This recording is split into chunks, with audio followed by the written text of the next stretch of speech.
We now turn our attention to boxing and the aftermath of the Oleksandr Usyk Tyson Fury Undisputed Heavyweight fight that took place in Saudi Arabia. It was an entertaining fight, and Oleksandr Usyk coming out on top in the end, winning by a split decision in what was a close fight. Hurting Fury in the 9th round. Some saying that the ref should have allowed Usyk to finish Fury off. The ref actually saw that Fury hit the ropes and was being held up by the ropes, and gave him a count. Going by the rules of the sport, that's actually the correct thing to do. So I don't think the ref made any mistakes technically, but I think some of the fans would have liked to have seen Usyk have the opportunity to actually put Tyson Fury on the canvas. I think Fury actually did very well to stay on his feet. We know that he's got those tremendous, unrivaled powers of recovery, but he was staggering around. He was ready to go really, but he managed to stay on his feet and then actually put in a very good fight. From there onwards, he actually ended the fight reasonably well, considering he was in that much trouble, and we all know that Usyk comes on at the end. Usyk does his best work in sort of rounds 9 to 12. We saw it with Anthony Joshua in the second fight, and we saw it here. We know he's got tremendous stamina. I scored the fight. I think it was extremely close. I thought they were going to give it as a draw. There was a feeling before the fight that the industry was leaning towards Fury, as there's a big money Fury-Joshua fight in the offing had Fury won the fight. But no, that wasn't the case. The judges judged it fairly, and that's what you'd like to see. And they thought that Usyk shaved it. One judge did give it for Tyson Fury, so that sort of shows how close it was. So Usyk got the win. He's an all-time great now, undisputed champion, undisputed at cruiserweight. I mean, he's demanding his status as one of the best of all time. It's not even open to opinions. If you look on paper, amateur record 300 plus fights, only 15 losses, Olympics, a World Boxing Super Series win, the cruiserweight titles, the world titles, and the pace in which he's done it without incurring any defeats. Just on paper, just looking at the actual achievements, it's amazing.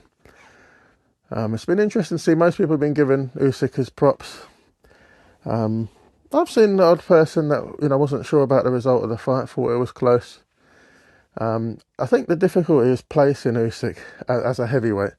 He's won this fight with Fury, I would say, by having superior stamina and output. Fury started the fight very well. In the boxing sense, he was boxing really well.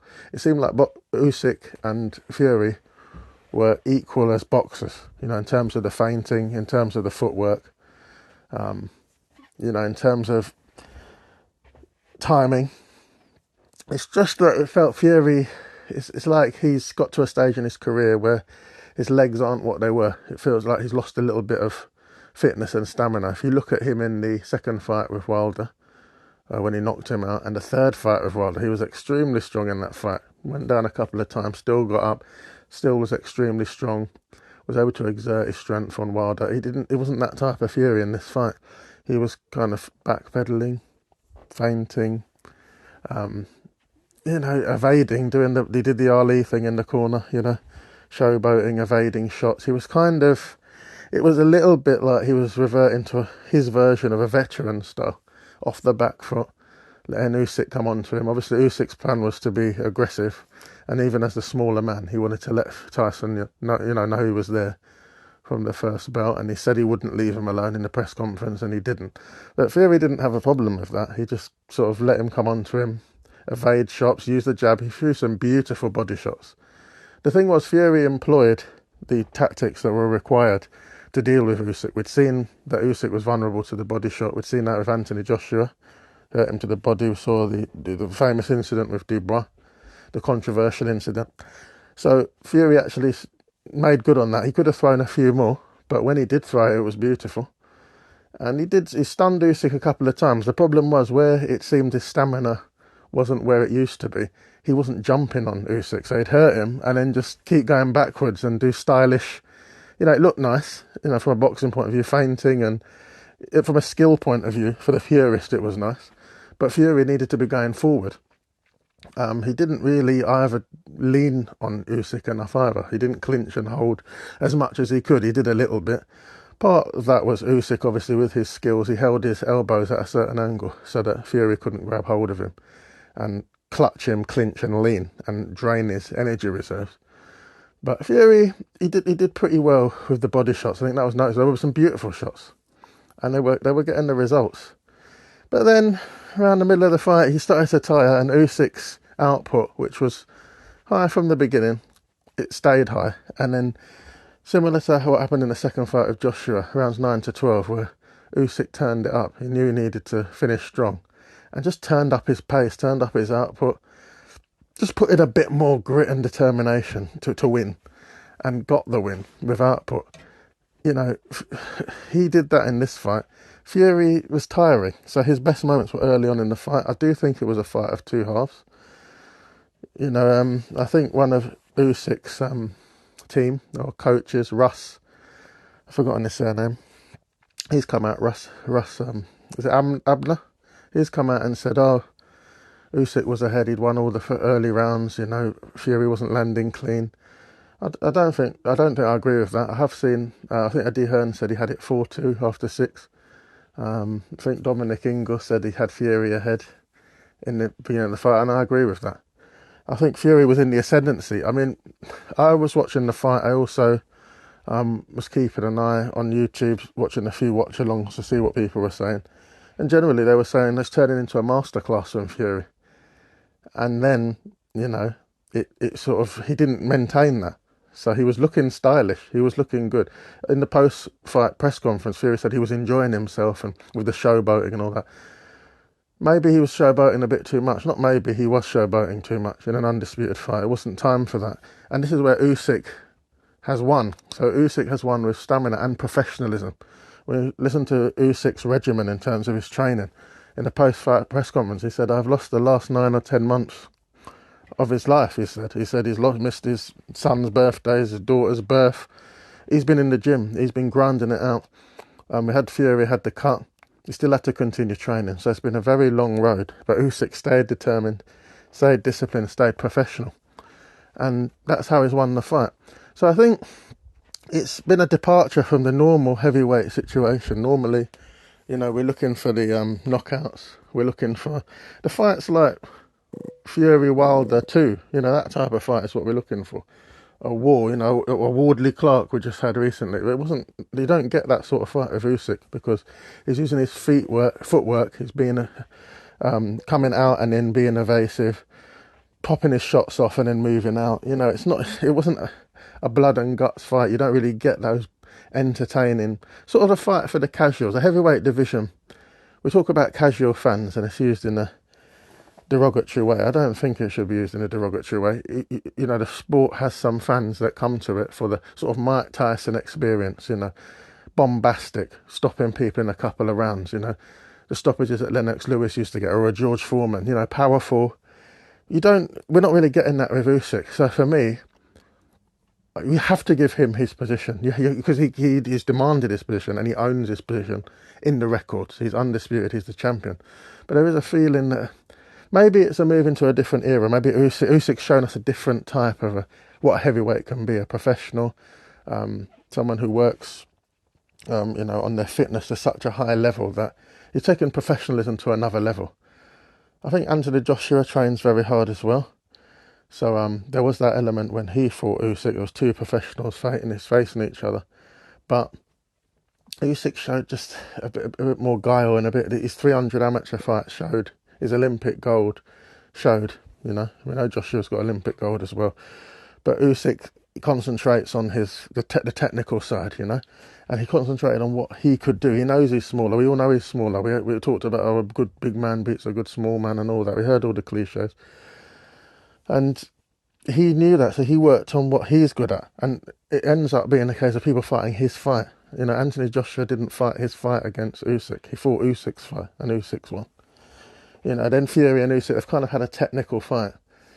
And then it's become a question of stamina. And Fury's has been found lacking. But that wasn't the case with Usyk, and he's got the win. For me, it's difficult to place Oleksandr Usyk, as you know, in the all-time list. For me, sort of Usyk has taken the game in a different direction. He's shown us a different type of heavyweight.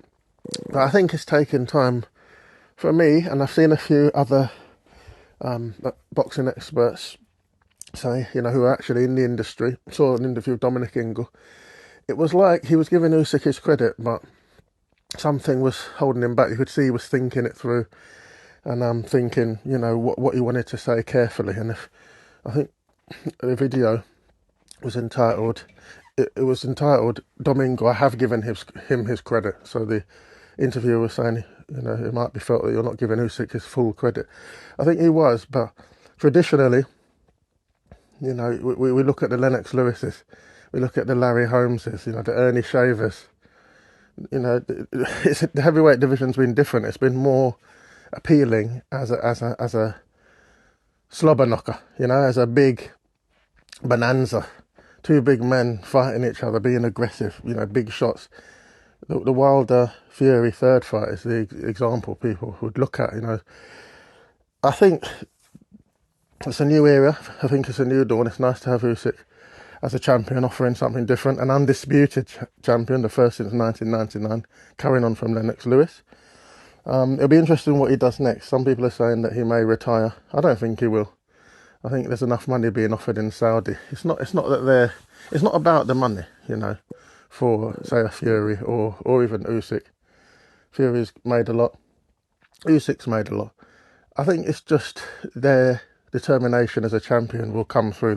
They were both very quiet as well about the rematch. I was surprised Fury didn't come out the gates and say, yeah, I want my rematch. Because surely he's seen what he has to do now. You know, he'd have to get his fitness up. And I think Fury, he'd have to make it a 6 or 7 round fight. If you fight Usyk over a 12 round fight, he's going to beat you. He wins on points every time. He's got the whole point system down pat after 300 amateur fights. I mean, that's all about scoring points, isn't it? He knows you're not going to beat him. It's like fighting Mayweather.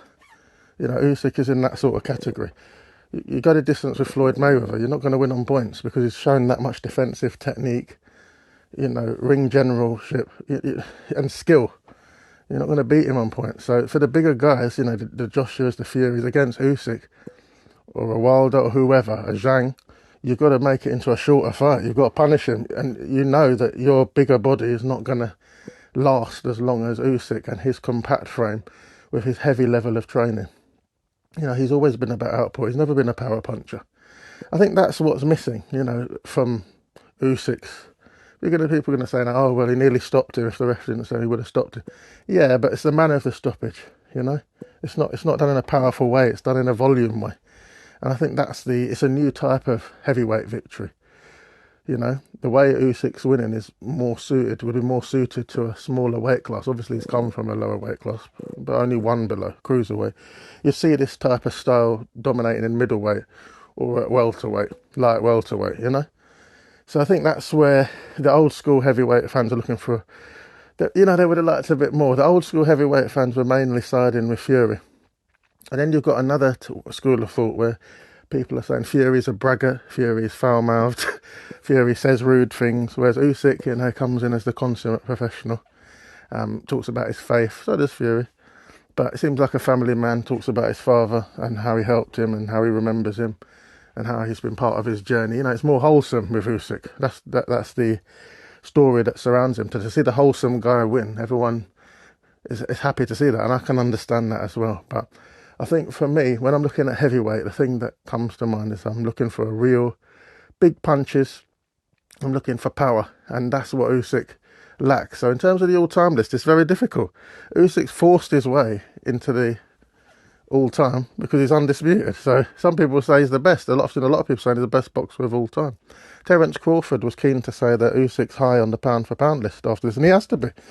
Going up to heavyweight and pulling off an outstanding victory, a historical, generational victory. I mean, we have to look and we have to place him in terms of the other accomplishments are up there because they're unique. And the speed in which he's achieved it, seamlessly moving into heavyweight from cruiserweight. And he's changed the game. So the guys who were dominating in the heavyweight division, when he's fought them, you know, they haven't had any answer. He's outworked them. He's had a better engine. He's shown tremendous boxing skill. You know, the only thing that he's missing is sort of one-punch power. And a lot of people will say that's one-dimensional to talk about one-punch power in the heavyweight division. I mean, Fury, you know, his power, the perception of his power is interesting. I mean, he stopped Wilder in the second fight, and he looked like a complete power punch after he switched up with Sugar Hill. But then other times people question his power and say, oh, he's a big guy. Obviously, he has a certain amount of power being the size he is. 6'9", you know, 260 odd pounds plus. But, you know, he didn't look that powerful in this fight with Usyk. He didn't really show that much power. What he did do was use the traditional big heavyweight methods, you know.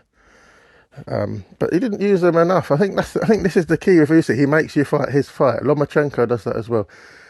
You know, for this fight, Fury could have easily clinched and held. Usyk kept that to a minimum. He did what he could do, and that's why he's an all-time great. But in terms of the heavyweight division, he's an all-time great in a different way. And you know, if he continues and reigns, then he'll really cement his position. He'd have to beat a few more heavyweights. He's beaten Joshua twice. That's tremendous. He's beaten Fury now, but he'd have to fight a few more heavyweights and defend against them to cement himself as the best. But it's definitely a great accomplishment. It's definitely a great spectacle. I think both did well. I think a rematch would be good. Both have had a good look at each other now. Fury will have his ideas of what he could have done better. I would just say make it a shorter fight and unload all your power on him. You know, you've got to assert. Did Fury assert his size? The criticism of Joshua was, he didn't use his size. He didn't exert his attributes, his positive attributes on Usyk enough. I think Fury did a better job of that, but I don't think he did it perfectly. He used to say, Vladimir Klitschko used to hold and lean. I mean, that was the technique that was needed against Usyk, but Usyk did very well to ensure that he wasn't held on to, he wasn't lent on, you know. But Fury maybe he can do that a bit better in a rematch, or look at it in a different way. He's got to be going forward. He was going backwards too much in the fight. So that would be the way to beat him. Come forwards, cut the fight in half. You're going to get tired anyway. Who goes past 7 or 8 rounds, you're not winning anyway with Usyk, so you might as well go for it. But this is the same story we heard with Joshua. It's the same thing that was said about him. So we've got to give all the praise for Usyk. It's obviously easy to look on and say, you need to be doing these things. When skilled elite fighters like Joshua and Fury try and do it, for some reason with Usyk, he negates it, using his fleet-footed techniques and all his defensive skills, his movement, the pendulum footwork, they call it, the pendulum-style footwork. Very elusive, very difficult to beat. Anyway, give your opinions. It's definitely time for some opinions on this situation. A lot of people happy for Usyk. A lot of people think he's the best ever. Let me know what you think. Let me know if there should be a rematch and any other thoughts you have surrounding the fight, and I'll catch up with you next time.